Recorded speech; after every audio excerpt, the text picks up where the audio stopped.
अस्सलामुअलैकुम साथियों, ये बोलान है, पिंजरापोल है, बलूचिस्तान है, कोयटा है। ठीक है ना।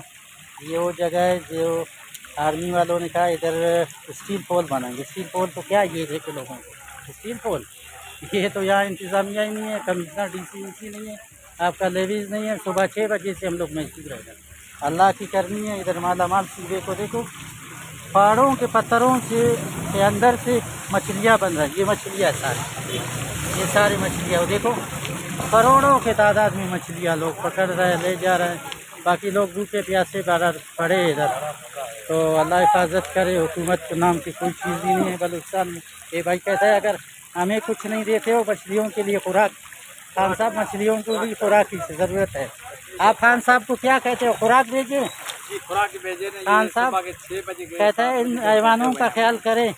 हुकूमत से गुजारिश है कि हमारे ख्याल ना करें, खाना पीना ना दे, इनको तो दे। खान साहब ये सारे आपके मानने वाले हैं। इसके अंदर भी एक सा है, इसके अंदर भी। खान साहब इन्हीं की जंग आप लड़ रहे हो, हम जानते हैं। अल्लाह का हिफाजत करे। ये सारे खुराक मांग रहे हैं। ये देखे काट लिया इतना बड़ा इसके भाई के हाथ में। हाँ, यानी इतने भूखे है ना अभी। खान साहब किसी को भी भूख लगेगा वैसे ही काटेगा। ठीक है ना। अल्लाह सा डाला हुआ है ना, ठीक है। आवाम भी ऐसी भूखे है, खान साहब लूटने को तैयार है लोगों को।